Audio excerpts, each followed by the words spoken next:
ஒரு ராணிக்கு ஒரு அழகான பெண் குழந்தை பிறந்தது. அவளுக்கு வெண்மையான தோல், கருமையான முடி மற்றும் ரோஜா போன்ற உதடுகள் இருந்தன.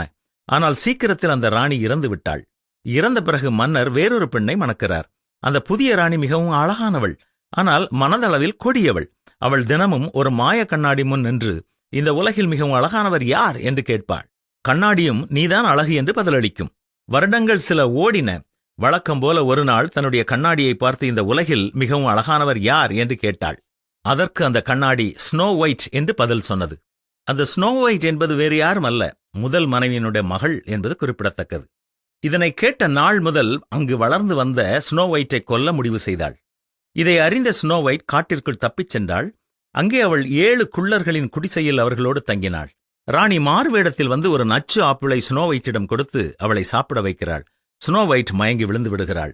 அந்த வழியாக வந்த ஒரு இளவரசன் ஸ்னோ ஒயிட்டை பார்த்து அவளிடம் ஈர்க்கப்படுகிறான்.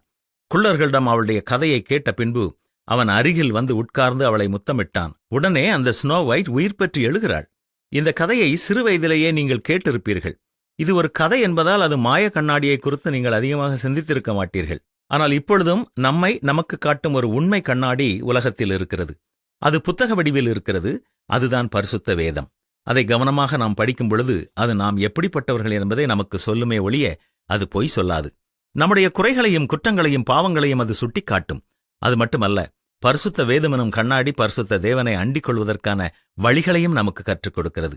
இந்த பரிசுத்த வேதத்தை இதுவரை நீங்கள் வாசித்தது இல்லை என்றால் ஒரு வேத புத்தகத்தை வாங்கி நீங்களும் வாசித்துப் பாருங்கள். அது உங்களையே உங்களுக்கு காட்டும். அது மட்டுமல்ல, நீங்கள் அழகான பரிசுத்தம் உள்ளவர்களாக மாறவும் அதுவே உங்களை வழிநடத்தும். என்ன செய்வோமா?